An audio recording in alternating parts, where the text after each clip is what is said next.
कहा तो गया है करार खेती कानून, कॉन्ट्रैक्ट फार्मिंग एक्ट, पर मेरे हिसाब से उसका सही नाम है कंपनियों द्वारा खेती का कानून। दूसरा कानून क्या है?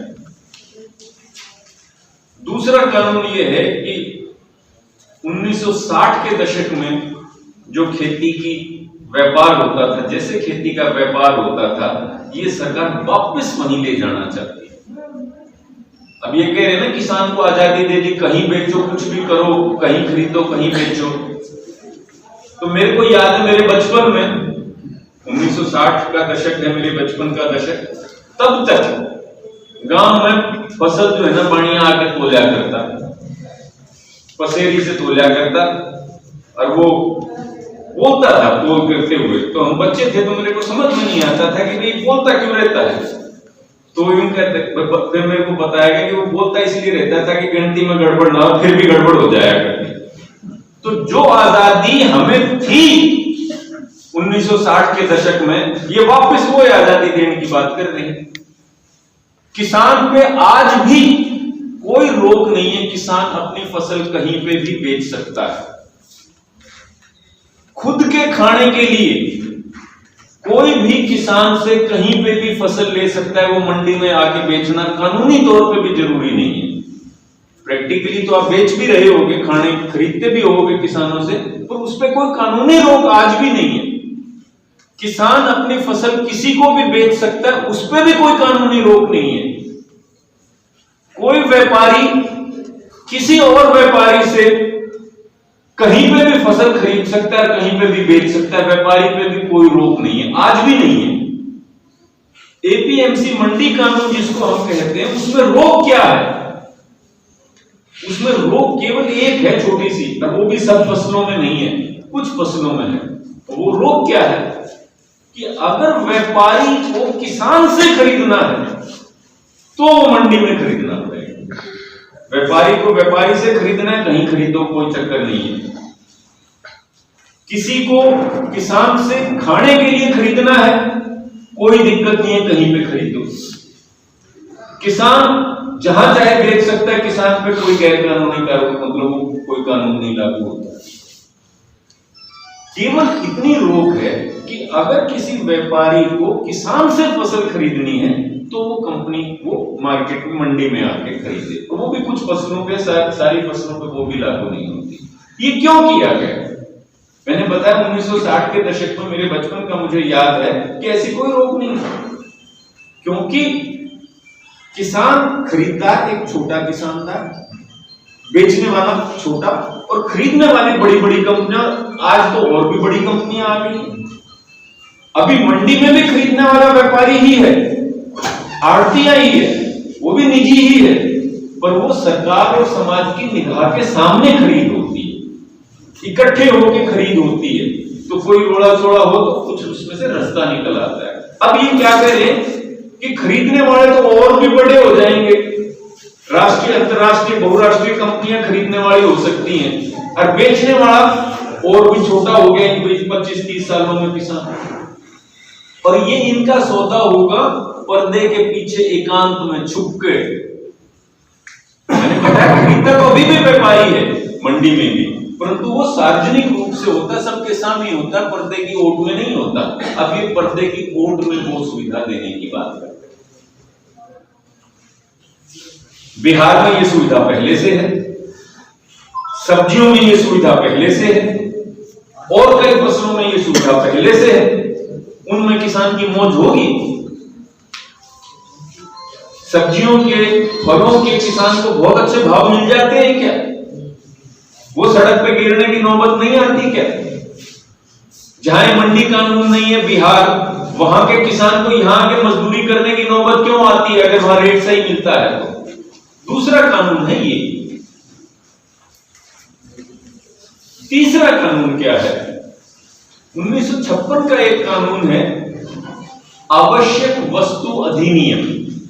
आवश्यक वस्तु मतलब जो आवश्यक वस्तु हैं, जो जीने के लिए जरूरी चीज है, उनकी कीमत, उनकी भंडारण और उनकी सप्लाई पर सरकार दखल कर सकती है, ये कानून।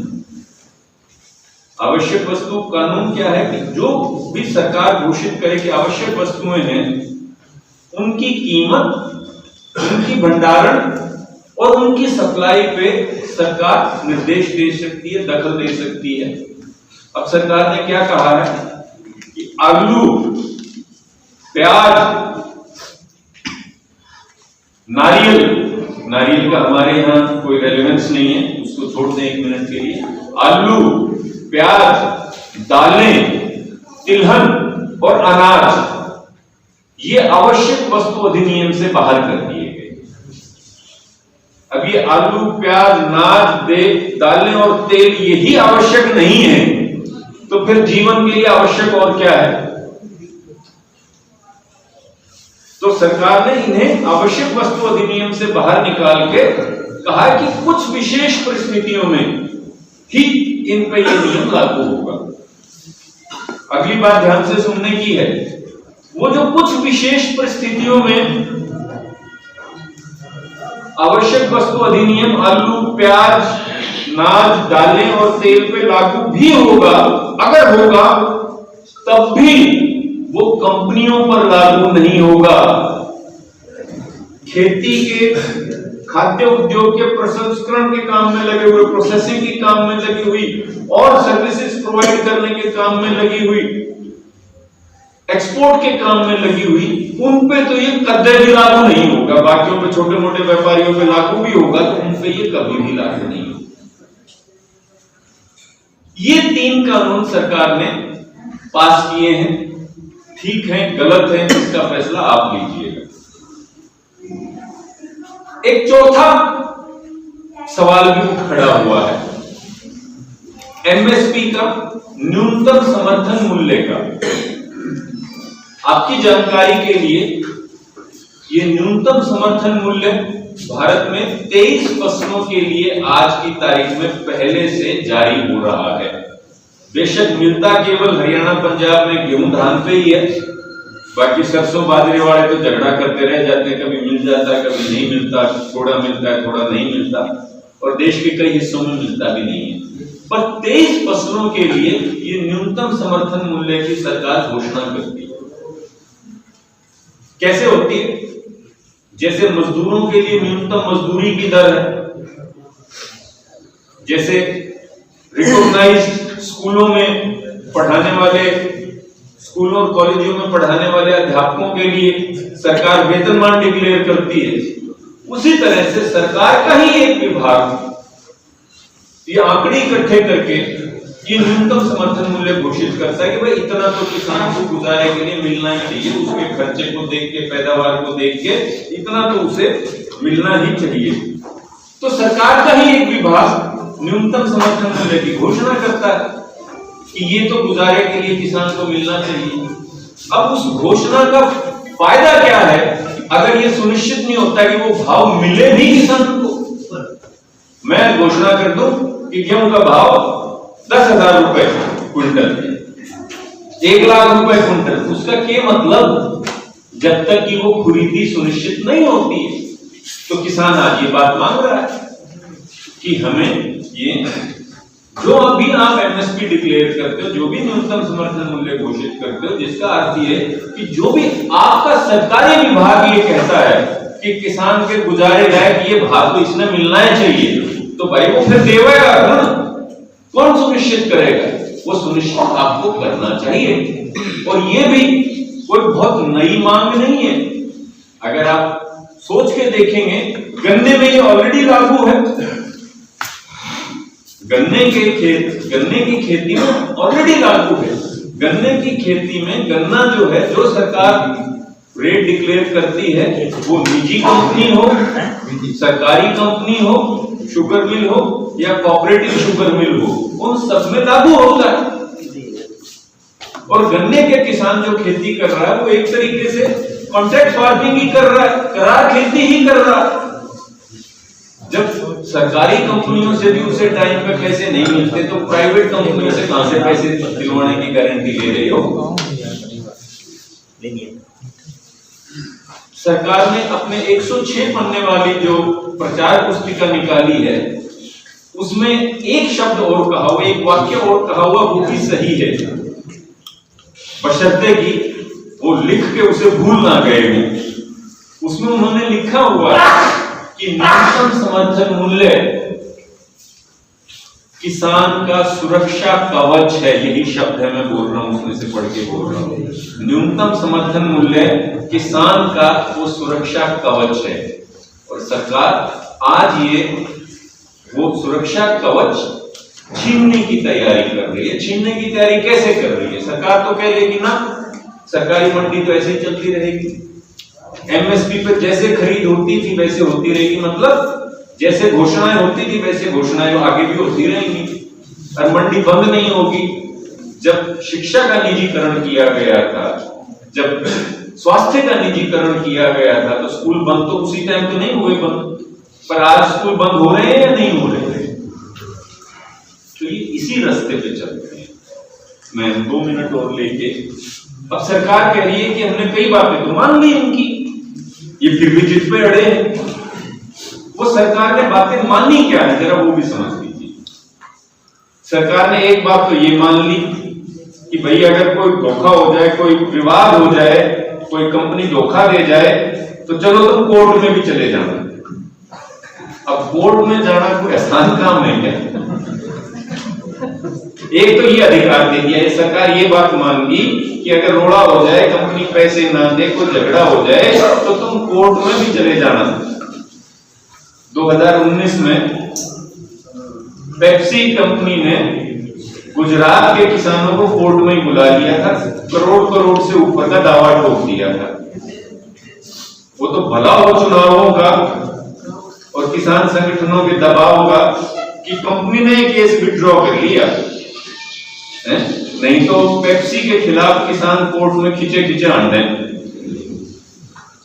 ऐसे ही छोटे मोटे और बदलाव सरकार ने स्वीकार किए हैं। मूल चीज जो है वो बिल्कुल भी स्वीकार नहीं की है। मेरे पास समय नहीं है विस्तार से बताने के लिए कि सरकार ने क्या स्वीकार किया और क्या स्वीकार नहीं किया। अब अगली बात आ गई कि अदालत ने कह तो दिया, अदालत ने कह तो दिया, रोक तो लगा दी कानून पे, अब भी किसान जिद कर रहे हैं। तो अदालत की जो कानून, जो अदालत का फैसला है, उसकी धारा, उसके पैराग्राफ 14 की जो दूसरा हिस्सा है, 14(2) जो है, उसमें आप पढ़ोगे तो अदालत ने क्या लिखा है कि एमएसपी की जो व्यवस्था चल रही है वो आगामी आदेश तक भी चलती रहेगी। वो तो सरकार पहले ना कह चुकी है, कौन सी नई बात कह दिया अदालत ने? दूसरी, अदालत ने यह कह दिया कि इस दौरान अगले आदेश तक कोई किसान की जमीन नहीं ले लेगा। तो ये तो किसी ने नहीं कहा कि कंपनियों ने जमीन ले ली है या कोई कोर्ट में केस चल रहा हो जमीन घोषणे का। तो ना अदालत ने ना सरकार ने अभी तक कुछ भी ऐसा माना या मांगा जो किसानों की बुनियादी मांग है। ये सरकार बिल्कुल स्पष्ट तरीके से कह चुकी है और ये सच कह चुकी है कि ये खेती में वही काम करना चाहती है जो 1991 के बाद देश की बाकी अर्थव्यवस्था के बाकी हिस्सों में हुआ है। अगर आपको लगता है कि मौज हो गई है 1991 के बाद, शिक्षा के निजीकरण के बाद शिक्षा पे खर्च घट गया है, स्वास्थ्य के निजीकरण के बाद स्वास्थ्य पे खर्च घट गया है, तो फिर खेती के निजीकरण का भी ताली बजा के स्वागत करना चाहिए। और अगर लगता है कि पिछले 30 सालों में जो निजीकरण की बाढ़ चली है उसने हमारे जीवन की असुरक्षा बढ़ाई है, तो ये मौका है कमर कस के इस कदम को वापस लौटाने का। अगर खेती का निजीकरण हो गया, खेती को बाजार के भरोसे छोड़ दिया, किसान को पूरी तरीके से बाजार के भरोसे छोड़ दिया, और मैंने अपनी बातचीत की शुरुआत की थी कि पूरी दुनिया में कहीं पे भी किसान को बाजार के भरोसे पूरी तरह से नहीं छोड़ा जाता है। सरकारी सहयोग, सरकारी दखल के तरीके अलग अलग हो सकते हैं, परंतु बाजार के भरोसे नहीं छेड़ा जाता। कंपनियां अगर इस पे कंट्रोल करेंगी तो वो पैदा करेंगी, किसान के साथ तो जो बढ़ेगा सो बढ़ेगा, परंतु वो पैदा भारत के नागरिकों की जरूरत को देख के नहीं करेंगी, वो अंतरराष्ट्रीय व्यापार की जरूरतों को देख के करेंगी। ये है इन कानूनों